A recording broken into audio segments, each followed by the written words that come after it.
Es altamente probable que si estás viendo esta revisión, seas de esos audiófilos sumamente críticos, comprometidos con este hobby. Aquellos que no se quedan únicamente con una revisión que les dice, oh, este producto suena muy bien y te lo recomiendo.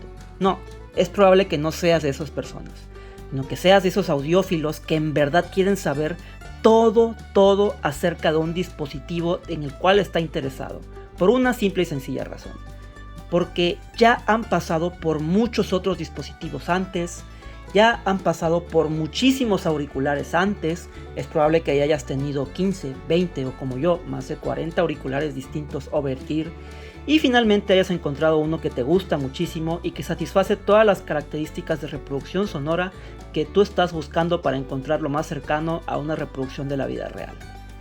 Y seas esa persona que está interesado en encontrar un amplificador adecuado para esa cadena de audio que finalmente le va a dar a ese auricular ese extra de condimento que te hace falta.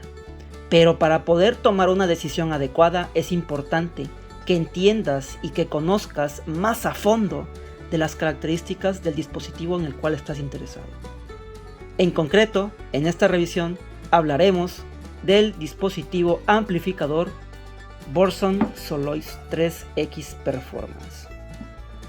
Un amplificador de auriculares de gama alta con prestaciones que no son magia, que no son esoterismo, que tienen una explicación científica y desde el punto de vista de la ingeniería electrónica muy bien definidas, las cuales vamos a repasar a fondo en esta revisión.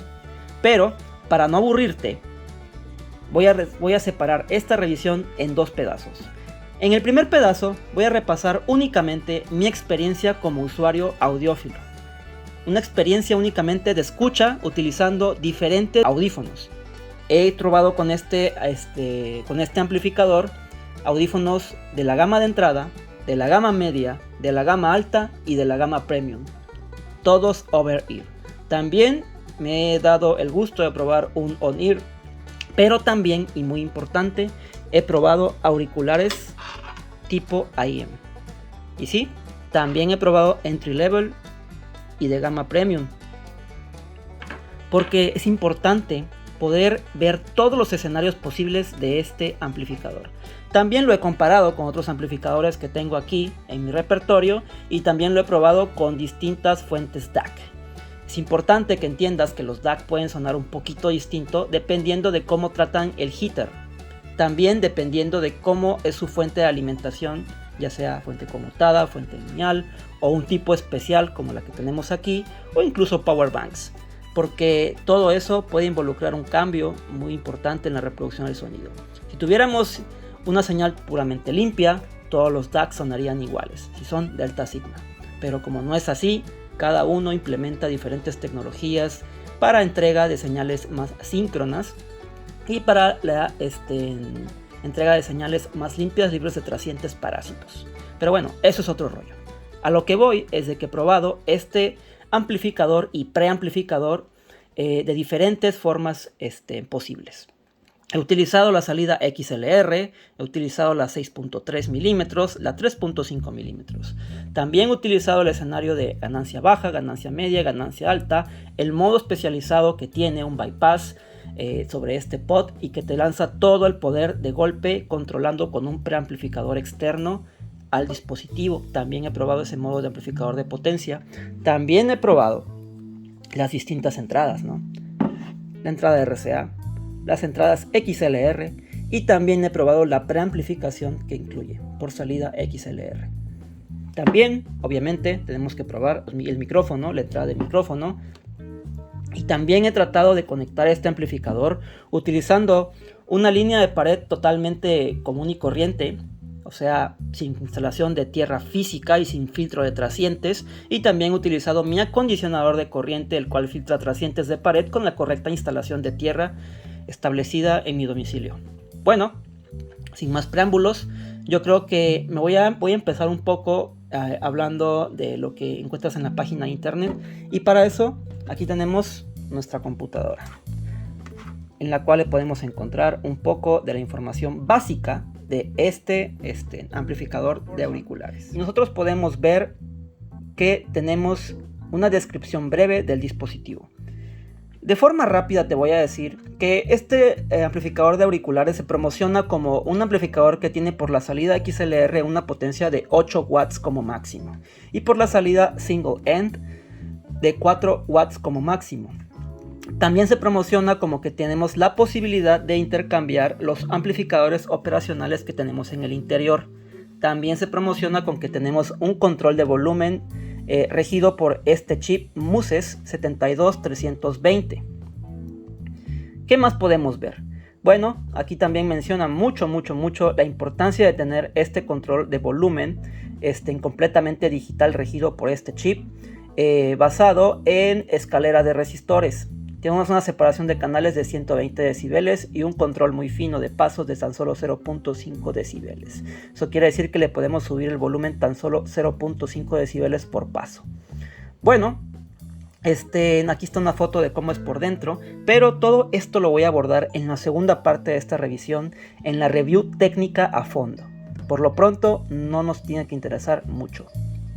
Bueno, tenemos aquí que este es su fiel compañero, el Composer, que es un DAC.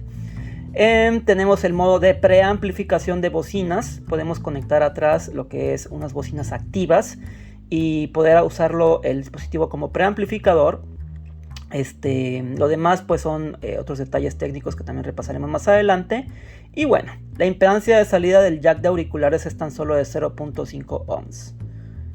Ustedes se preguntarán por qué tengo tantas páginas abiertas. Señores, son puros datasheets, porque más adelante hablaremos de la review técnica.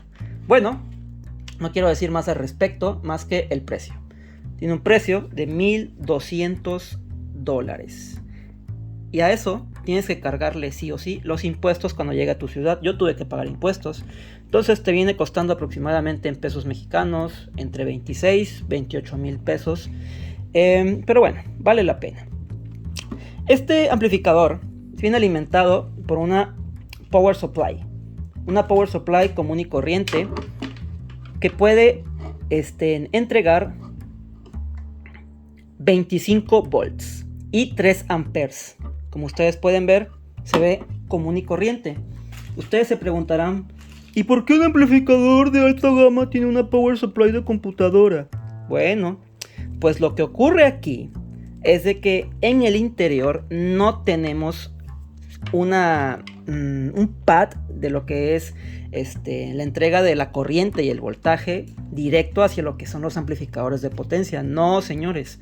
Burson ha patentado un sistema completo, totalmente distinto para la administración de estas corrientes que comúnmente son bastante sucias por culpa de que tenemos una variación de 60 Hz de la pared y que tenemos por aquí una gran resistencia dentro de los transformadores que convierten esta señal de alto de 120 volts o de 220 volts hacia una señal de 25 volts. Para conectar esto tienen que tener la parte donde están los detalles técnicos mirando para abajo, porque si ustedes invierten lo que es la polaridad, puede generarles un poquito de ruido en el chasis, y eso se va a ver reflejado pues tal vez en una escucha menos pura. La verdad, a oído no se nota, pero en las mediciones pues hay que respetarlas, ¿no? Muy bien, ya que hemos alimentado de corriente de pared lo que es este eliminador o power supply, tenemos que conectar detrás del Burson lo que es en esta entrada. Como ya les había dicho anteriormente, tenemos la entrada XLR cuando tú tengas un DAC balanceado. Los DACs balanceados por lo regular sacan en el estándar 4 volts de preamplificación hacia esta entrada. Si tienes uno que no es balanceado, que es RCA, entonces lo más probable es que te mande de 2 a 2.5 volts hacia esta entrada. ¿Ok? Entonces, esto es el preamplificación. Conectamos lo que es el power supply.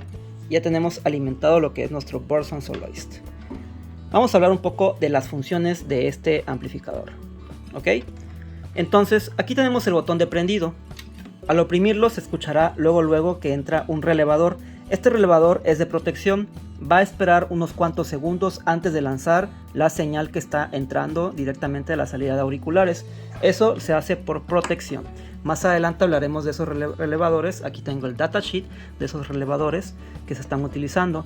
Tenemos también incluido un control. Como les digo, debido a que el volumen se controla de forma digital, es posible implementar el control de volumen por medio de un control totalmente digital. Entonces aquí podemos subir lo que es el volumen con pasos de 0.5 decibeles y bajarlo. También tenemos un selector de lo que es la entrada. Podemos switchar, obviamente, también utilizando ese sistema de control con relevadores entre la entrada, RCA y la entrada XLR, como podemos ver aquí. Cambiar entre la XLR y la RCA. Muy bien. RCA, XLR. Además de eso, también tenemos un botón para mutear lo que es el sonido y que se pueda poner con volumen completamente cero. Ok, y lo quitamos. Y eso es todo lo que podemos hacer con el control. Ahora, vamos a ver qué más podemos hacer con este amplificador. Esta perilla que podemos ver nosotros aquí, básicamente controla el volumen de estas dos salidas y de la salida de preamplificación. Pero, si tú oprimes aquí, también podemos hacer el mute. Y si oprimimos aquí, tenemos lo que es el selector de modo. Aquí también podemos, oprimiendo lo que es este botón, entrar a esta configuración. Podemos elegir entre RCA o XLR. Luego vamos más para abajo, la salida. Podemos elegir, oprimimos, entre la salida de audífonos o la salida de preamplificación. Lo vamos a dejar en audífonos. Vamos más para abajo y entramos en lo que es la ganancia. La ganancia la podemos elegir también en ganancia baja, ganancia media y ganancia alta. ¿Ok? Ya para dejar presionado en esa selección, oprimimos nuevamente el botón y salimos del menú con este otro botón.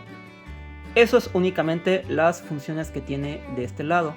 Ahora, para poder, cuando tenemos ese modo, todo lo que entra por aquí atrás pasa directamente a lo que es el sistema de control regido por este chip Muses. Bueno, así se pronuncia en español.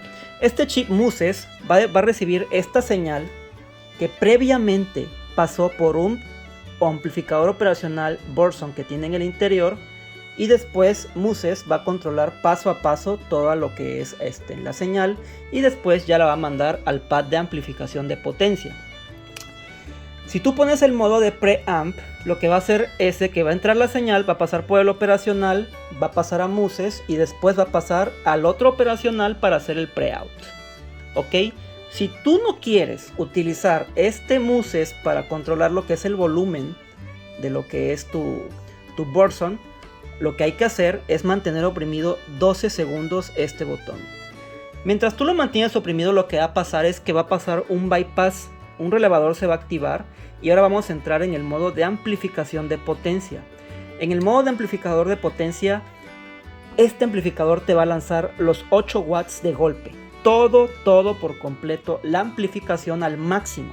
Entonces es sumamente peligroso que tú conectes tus auriculares sin tener conectado en la parte de atrás un preamplificador. El preamplificador externo que tú le conectes a tu amplificador ahora de potencia va a controlar el volumen. Ya el Muses ya no va a entrar a juego en absoluto. Entonces él va a lanzar de forma constante toda la potencia. Y tu preamplificador externo es el que va a controlar lo que es el volumen. ¿Ok? Este modo en efecto surte bastante, es muy beneficioso cuando tú tienes auriculares sumamente demandantes. Y para allá vamos cuando hablemos ahora de la revisión de sonido. Antes de pasar para allá, hablemos un poco de las críticas que puedo decir de este amplificador. Miren ustedes, cuando vemos la parte de atrás, tenemos que podemos saber porque que este es el canal derecho, el rojo, y ese es el canal izquierdo. Sin embargo, no tenemos especificado aquí cuál es el canal izquierdo y cuál es el derecho. Como pueden ver, los conectores son de la marca Neutrix, por lo tanto son de muy alta y calidad. Entonces no tenemos nomenclatura, no podemos saber en absoluto cuál es el canal que estamos conectando y cuál es el que te saca. Para poder sacar el cable XLR, como cualquier Neutrix, tienes tú que oprimir este botón. ¿Ok? Lo mismo ocurre del otro lado. Bueno, esta es la única queja que puedo decir al respecto. Del otro lado también tenemos nuestro conector de la marca Neutrix. Entonces, por ejemplo, aquí tengo un adaptador de XLR a 4.4 milímetros. Cuando tú lo conectas, no lo puedes sacar así nada más. Tienes tú que hacer el push para poderlo sacar, como cualquier otro conector de la marca Neutrix. Muy bien. Hablemos ahora de los accesorios que nos incluye aparte de nuestro Power Supply. Resulta que como este es un amplificador que es modulable, nos incluye un juego de amplificadores operacionales extra. Estos amplificadores operacionales son totalmente, por así decirlo, más simples o genéricos. Son de una marca completamente distinta y tienen pues cierta firma de sonido agregada en la etapa de preamplificación. Porque recuerden ustedes, los amplificadores operacionales que tenemos en el interior únicamente sirven para dar un buffer y un color al sonido. Están en una etapa de entrada antes de pasar al muses. Entonces, el sonido que va a sacar este amplificador siempre va a estar coloreado por culpa de los transistores que tenemos en la etapa de potencia. Tenemos alrededor de 8 transistores sumamente potentes. 4 son utilizados para la etapa previa a la amplificación total que puedes sacar. Entonces los 8 están entrando en juego agregando su propio color. Pero tú puedes ir modulando el color extra de este amplificador cambiando los amplificadores operacionales. Es por eso que ellos incluyen estos 4 para que tú puedas ir jugando con el sonido. Obviamente tú le puedes poner cualquier otro que funcione con una alimentación de 15 volts, ¿no? Ellos puedes poner unos Sparkos que los ha probado mi amigo Greg. Nos comenta que son sumamente más cálidos de los Vivid V6 Vivid que trae incluidos. O puedes usar otros más de la misma marca Burson. Entre ellos, ellos recomiendan una serie de diferentes que pueden tener un poquito más de sonido analítico y frío o un poquito más de sonido cálido y con menos soundstage o con menos estratificación de las capas sonoras. Además te incluye lo que son estos adaptadores para que tú puedas convertir la señal de preamplificación de XLR a una señal RCA. Si es que tu amplificador de potencia de bocinas no tiene entrada XLR, porque este preamplificador, en la salida de preamplificación únicamente tenemos XLR, que es la salida balanceada. Pero bueno, con estos conversores que ellos recomiendan usar únicamente estos, puedes convertirlo a RCA sin ningún problema. Todo esto lo incluye. También nos va a incluir lo que es esta llave para poder desarmar lo que es la coraza de arriba de lo que es el Burson, y lo que es un fusible extra por si llegases a tener un problema ahí y se quemara el fusible que tenemos por acá. Bueno, y otro accesorio extra más. Básicamente es todo lo que nos incluye este Burson Soloist a la hora de comprarlo. ¿Ok? Pues ya hemos repasado por completo todo lo que trae de accesorios, las entradas y salidas, la configuración que tenemos aquí. Pues hablemos ahora del desempeño sonoro, ¿no? Que es lo que les interesa a muchos que están viendo esta revisión. Miren, el Burson Soloist en una palabra es sumamente potente. Más adelante les voy a hacer la demostración de cómo lo he comprobado, ¿no? Es sumamente potente, por lo que te puede mover prácticamente cualquier audífono del mercado. Y cuando digo cualquier audífono del mercado, no estoy exagerando.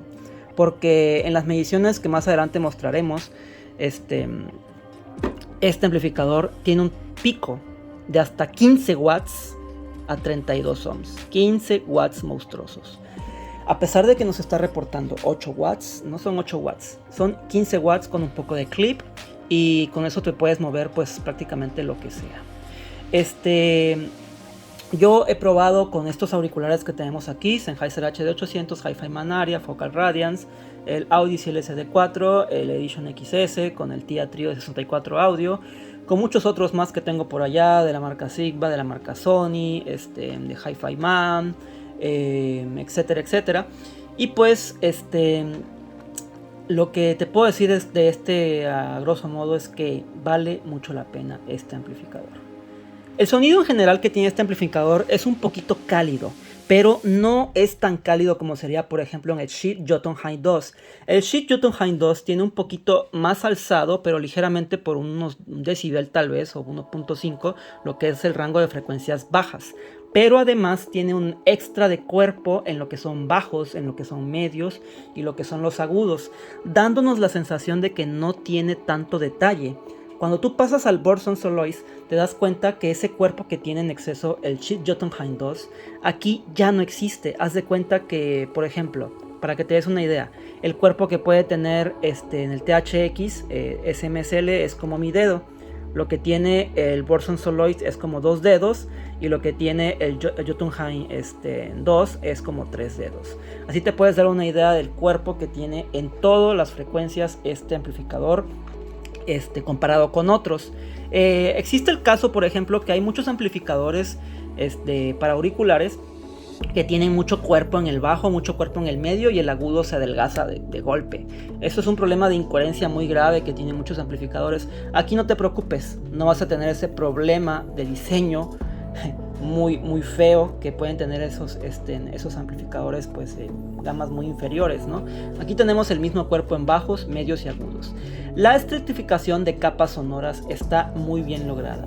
Pese a que tenemos un ligero cuerpo, puedes tener la sensación de que tenemos mucho aire entre cada una de las capas sonoras que tenga tu música que se está reproduciendo.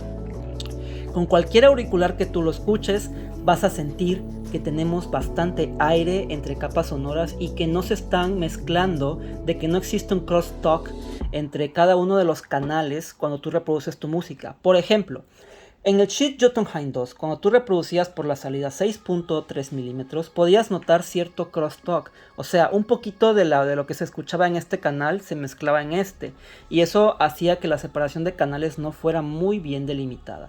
Cuando pasabas tú a la salida XLR, ese problema desaparecía por completo, pero al tener mucho cuerpo se seguía sintiendo menos aire comparado con entre cada una de las capas sonoras. Aquí no ocurre eso. Cuando tú escuchas la salida 6.3 milímetros o la XLR, puedes notar con gran lujo de detalles que hay una gran separación de aire entre cada una de las capas en ambas salidas. No tenemos ese exceso de crosstalk que podíamos encontrar en amplificadores que no son completamente balanceados o que tienen una separación de canales muy pobre. Eso no tenemos aquí.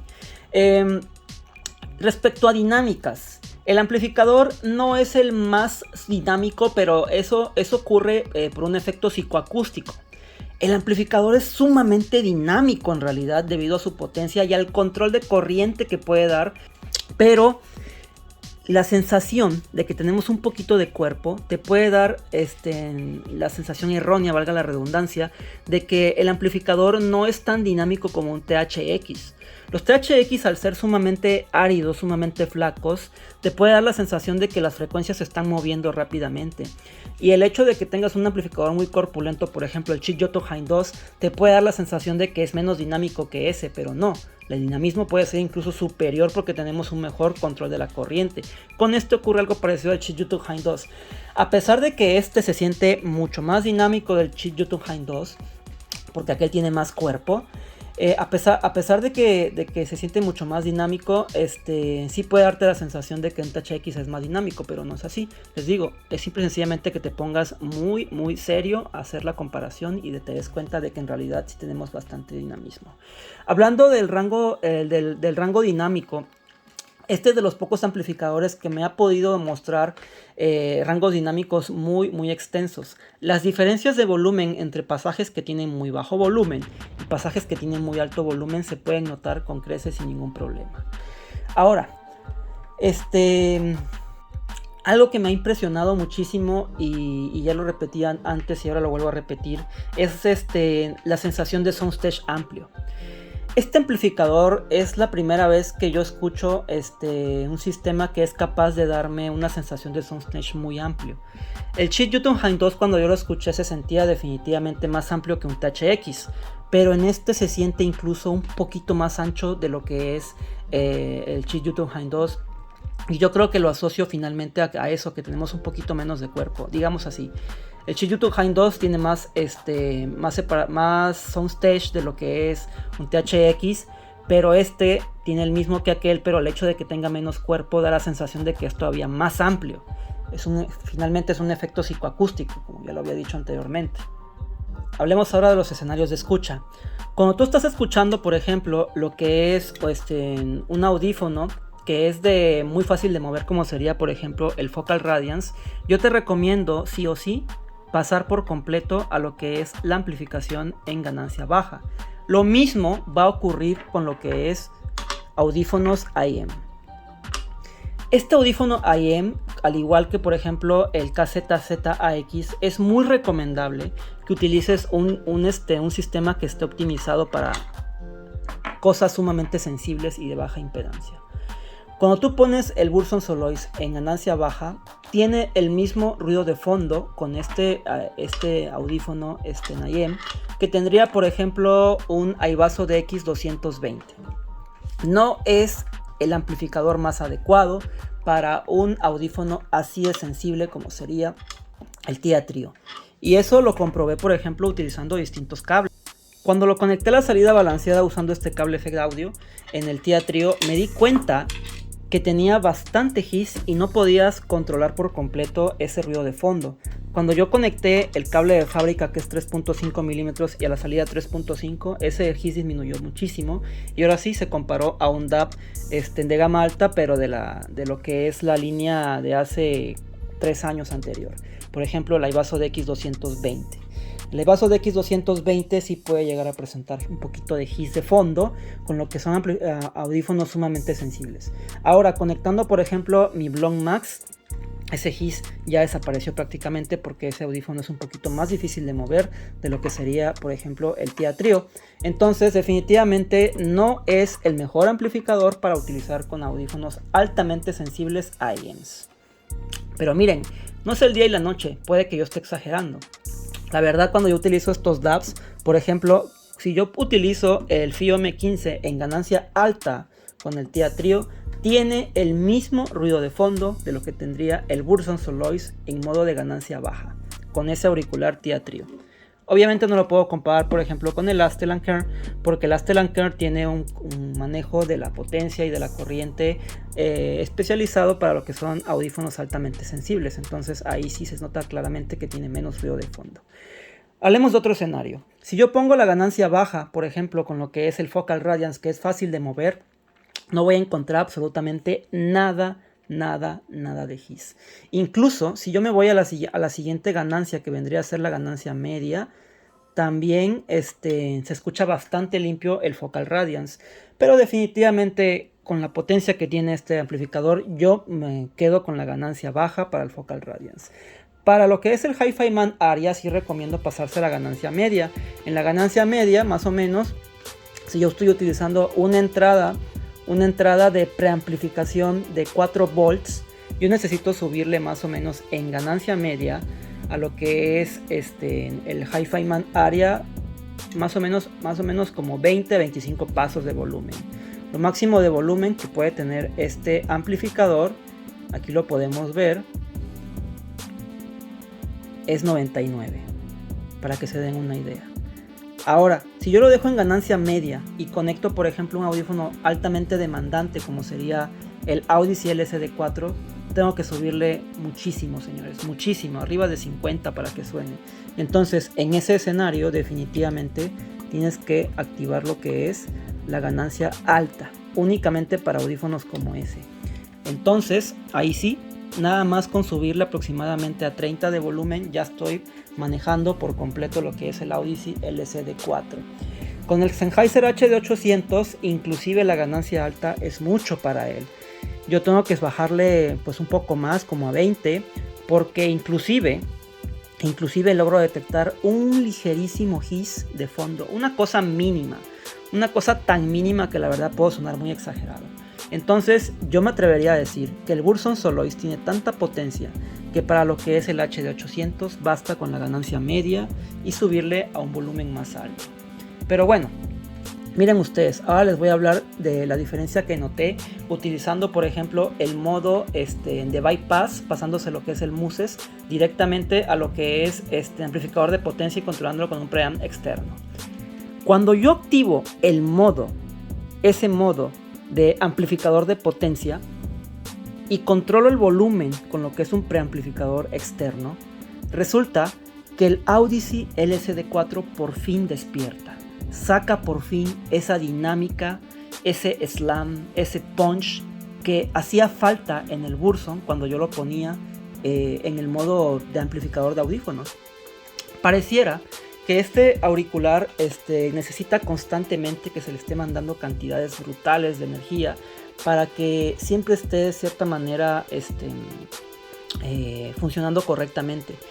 Cuando yo lo pongo, les digo, en el modo de amplificadores, modo de amplificadores de audífonos, suena prácticamente exactamente igual que el Schiit Jotunheim 2 en lo que es control, dinámica y rango dinámico cuando uso el Audyssey LCD4. Tengo que saltar hasta el modo amplificador de potencia para poder sacarle un extra a ese Audyssey LCD4. ¿Qué diferencia noté? Básicamente noté que lo que es el cuerpo ya no es tan difuminado, sino que se hace más apretado, más denso en lo que es el bajo. El bajo se le pega y se relaja más rápido en ese modo. Pero bueno, son cosas muy ínfimas que la verdad me tuve que poner sumamente aquí a hacer muchas pruebas para darme cuenta que existía un cambio. Se siente, les digo, las dinámicas se sienten mejor controladas e incluso se siente un poquito más de detalle en los agudos cuando pongo el modo de amplificador de potencia con este auricular. Pero miren, lo mismo pasa con todos los demás auriculares. En ese modo también se siente ese cambio en el desempeño del auricular. No es un caso particular que pase con el LCD4, sino que pasa con todos los auriculares. Eso es pues porque le estamos dando constantemente más energía. Pero bueno, eso no quiere decir que estemos lanzando por completo los 8 watts de pico o los 15 watts que reportan las mediciones. No quiere decir eso. Finalmente el control del potenciómetro externo del preamplificador es el que va a delimitar cuánta potencia es lo que en realidad le estamos mandando al auricular. Porque este audífono soporta un máximo de 5 watts a 200 ohms. Si tú superas 5 watts a 200 ohms, así de fácil, lo fundes. Lo fundes y ya no te va a servir. Audyssey recomienda no superar 5 watts y lo recomienda de una manera muy pero muy firme para que no vayas a cometer ese error. Si yo le subo al Burson a un volumen en ganancia en modo de amplificador de potencia a 60 de volumen, yo exploto mi Audyssey LCD4. Así te lo pongo. Es por eso que me atrevo a decir que este amplificador en modo de amplificador de potencia te puede mover sin ningún problema. Amplificadores más exigentes de hasta 83 decibeles por miliwatt de sensibilidad. Así me atrevo a decirlo, porque este audífono es sumamente exigente. Bueno, con eso te he dicho prácticamente todo lo que tengo que decir al respecto de este amplificador. Con esos auriculares que son over-ear en modo de ganancia media o ganancia baja, no encuentras absolutamente nada de hiss. Solo con algunos que sean muy fáciles de mover como Radiance, como el Aria, en modo de ganancia alta encontrarás un poquito de hiss, pero lo acomodas a la ganancia que debes de usar. Y bueno, para todos los demás casos no tienes ningún problema. Ahora, les voy a decir qué tipo de DAC le debes de conectar acá. Como es bien sabido, dependiendo cómo trates el heater, como ya lo dije al principio, y cómo trates la alimentación de los trascientes, alimentación de corriente que va a delimitar si tienes trascientes parásitos muchos o pocos, es el sonido que te puede dar el DAC. También si tienes un diseño discreto como las escaleras R2R de resistores, también puede que tengamos cierta distorsión armónica asociada al DAC y pueda tener un distinto tipo de sonido. Es por eso que yo te recomiendo utilizar con este amplificador un DAC que no sea totalmente cálido, porque ya por sí mismo tiene cierto grado de calidez. En el único escenario donde yo le agregaría un DAC que puede agregar cierta calidez gracias a un diseño discreto con distorsión armónica agregada, sería utilizando lo que es el HD800.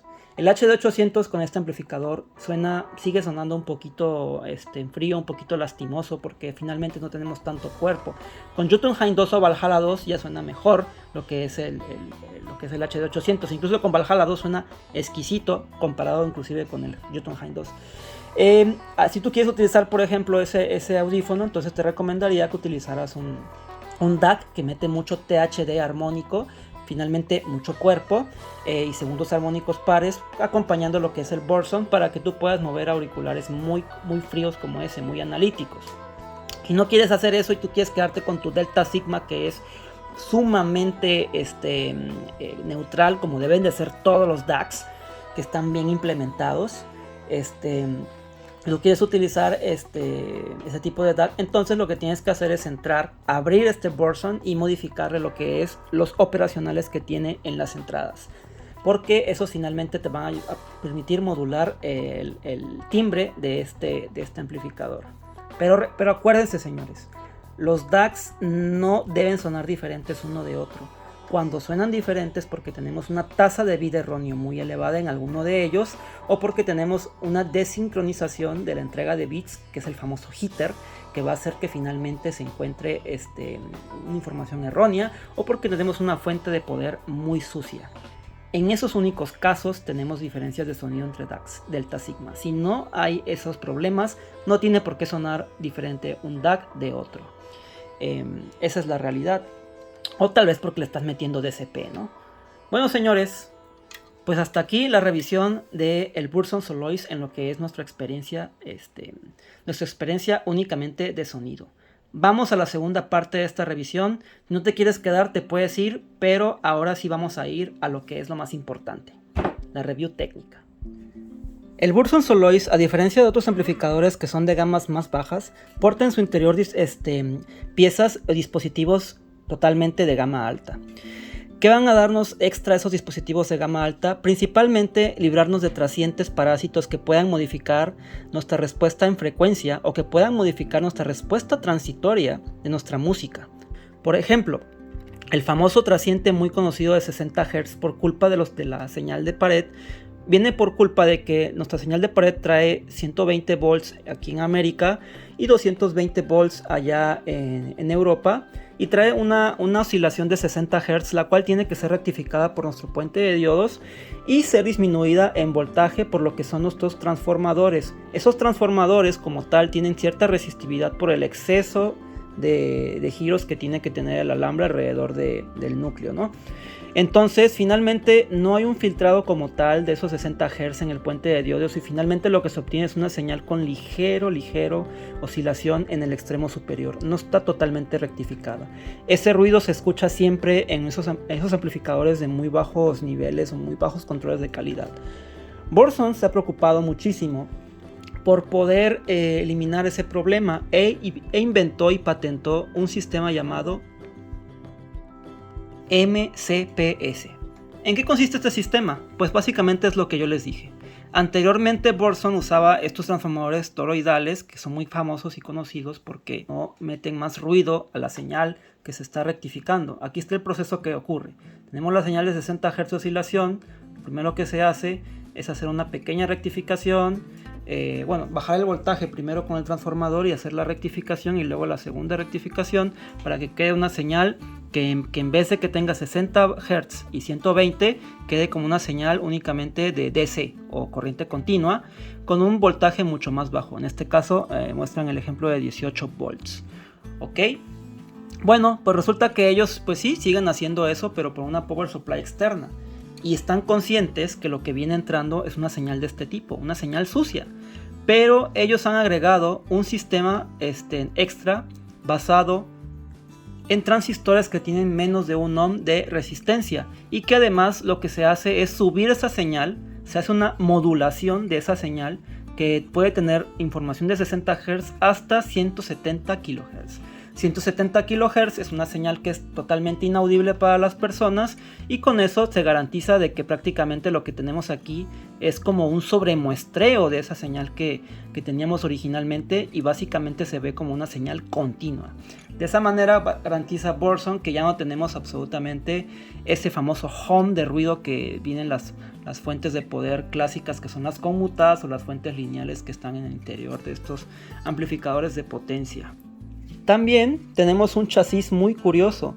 Este chasis tiene un diseño bastante curioso porque resulta que el aluminio que se utiliza aquí también sirve como disipador.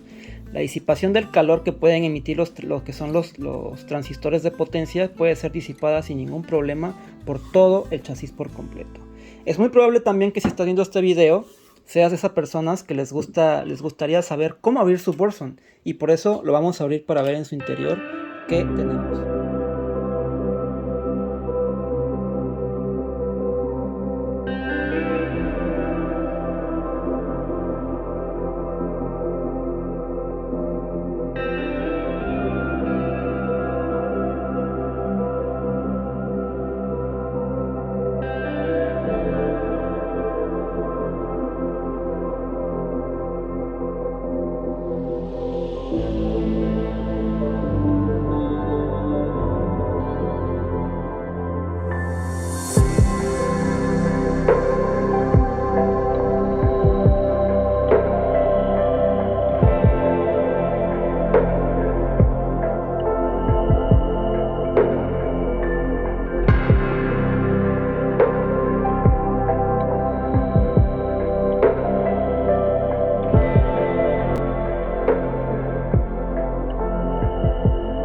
está nuestro Burson en el interior. Miren ustedes. Quiero que pongan especial énfasis en esta etapa. Aquí tenemos nosotros nada más y nada menos que los transistores de potencia. Como pueden ver, cada transistor tiene una nomenclatura distinta. No es la misma nomenclatura. Vamos a ponerle zoom a esto. Yo ya me tomé la molestia de ver la nomenclatura una por una. Resulta que tenemos 8 tipos de transistores en la etapa de potencia. 2 de ellos se utilizan únicamente para amplificar la salida single end. Cuando queremos amplificar la salida en XLR se utilizan 4, esos 2 más otros 2, y después esos 4 se mandan a los otros 4 que están en la salida de máxima amplificación. Esos transistores que están en la salida de máxima amplificación, ¿qué crees, amigo? Tienen más o menos 20 volts. Finalmente, ¿qué quiere decir con eso? Que tenemos una potencia, o más bien un voltaje límite de 40 volts posibles en este amplificador Burson. Y eso lo he comprobado con las mediciones con el multímetro y también con las mediciones de un amigo en el osciloscopio. Como pueden ver ustedes, tenemos muchos capacitores electrolíticos Elna y Panasonic. En concreto, yo ya me tomé la molestia de investigarlo. Tenemos los Panasonic VZH series, que son unos capacitores electrolíticos de grado audiófilo. Muy buenos. Ya no se diga los Elna, también son muy buenos. Miren ustedes lo que les mencionaba. Esto es muy importante. ¿Okay? Vamos a tratar de delimitar cuál es cada etapa. Aquí está la entrada XLR y la entrada RCA. Para ambas entradas obtenemos lo que son estos 2 amplificadores operacionales Burson Vivid 6, B6. Miren ustedes, son enormes. De hecho, Burson presume mucho que estos amplificadores operacionales se pueden considerar como de arquitectura discreta. Son tan buenos que ya para ellos son como transistores, como tal, chonchos como estos. Bueno, estos dos están, están haciendo una preamplificación, por así decirlo, tanto de la RCA como del XLR. Posteriormente, estos van a lo que es el chip Muses que les había En concreto, el modelo es el Muses 72320 con una voltaje de operación de más o menos 18 volts. Ese Muses que podemos ver nosotros por acá, voy a alejar esto, es este que está aquí. Toda esta etapa en conjunto con los transistores que están por ahí son los encargados de hacer un control ultra preciso del volumen de este dispositivo. Este Muses es muy famoso porque únicamente se había visto con anterioridad solo en amplificadores de potencia de sala de altísima gama como los PASLabs. O sea, es un dispositivo de control digital del volumen de muy alta gama. Bueno, que eso no los asuste. En realidad, si tú compras por separado ese chip, te va a costar alrededor de 700 pesos. Pero bueno, una cosa es comprarlo y otra cosa es implementarlo con todo lo demás que debe de llevar. Entonces la señal entra aquí sin amplificar, bueno, con 4 volts si es por la XLR y 2.52 si es por la RCA, pasa para lo que es el color que le va a dar estos amplificadores operacionales y se va a ir después al Muses. Después de ir al Muses, ahora sí, nos vamos a ir a la etapa de potencia. La etapa de potencia va a estar regida, como ustedes saben, por todos estos transistores. En concreto, los transistores que vemos aquí, ya los he buscado, son los Toshiba 2S C5171 para lo que es la etapa de potencia previa, y la etapa de potencia animal, por así decirlo, es con los Toshiba 2SA1213. Esos Toshiba son capaces de disipar 20 watts. 20 watts son capaces de disipar esos Toshiba, por lo tanto no va a haber ningún problema para que ellos puedan entregar potencias arriba de 15 watts. Y sí señores, sí nos entrega 15 watts. Ahora, hablemos de eso que habíamos mencionado al principio, del tratamiento de la señal. Como les decía, por aquí va a entrar primero lo que es la alimentación de 25 volts. 25 volts desde el power supply. Y se va a ir hasta esta etapa, delimitada así. Es todo esto acá subimos hasta acá e incluimos todos estos capacitores. Toda esta etapa, junto con los capacitores y todo lo que vemos aquí, es la que se va a encargar de regular ese voltaje y esa corriente que está entrando desde el power supply y subirla hasta 170 kHz para que nos garantice siempre que es totalmente DC, corriente directa. Entonces ya no necesitamos tener esos robustos fuentes conmutadas o fuentes lineales para poder alimentar este dispositivo. Borzon ha patentado ellos este sistema, este diseño para no comprometer por completo la alimentación del dispositivo. Y toda esta parte es la que se va a encargar de distribuir todo lo que es el voltaje DC y la corriente a lo que son los transistores de potencia y a lo que son los amplificadores operacionales y a todos los demás componentes, incluyendo la pantallita. Bueno, ahora hablemos qué pasa con los ductivas la modo de preamp. Como podemos ver todo por ahí, en todos lados tenemos lo que son relevadores. En concreto, aquí he visto el modelo es el Panasonic Relay, es el modelo TQ. Estos modelos TQ de Panasonic son ultra precisos, no meten prácticamente nada de ruido durante el switcheo. Son controlados obviamente por un sistema de control muy preciso y se van a encargar básicamente de hacer el switcheo cuando tú cambias entre la entrada XLR y la RCA, o cuando tú cambias a la salida XLR de audífonos hacia la salida XLR de preamplificación. Muy importante que lo tomes en cuenta. Muy bien, pues yo creo que hemos repasado prácticamente todos los componentes internos importantes. Bueno, antes de que se me vaya, estos dos amplificadores operacionales que tenemos aquí, como les decía, son alimentados por más o menos 15 volts. Van a servir para la etapa de preamplificación. En la etapa de preamplificación, nosotros vamos a agregar todavía más color por medio de estos preamplificadores, con los amplificadores operacionales que estamos aquí en etapa de preamp. Muy bien. Entonces, cuando activas tú el modo de amplificador de potencia para audífonos, lo que pasa es que ya no vamos a pasar por el Muses, sino que vamos a entrar directo de aquí, directo, ¡pum! Se lanza hasta acá, con toda la galleta, o sea, de aquí para la galleta y de aquí para la salida de audífonos. Así que tengan mucho cuidado con ese modo. Pues muy bien. Hemos analizado todo, no hay problema.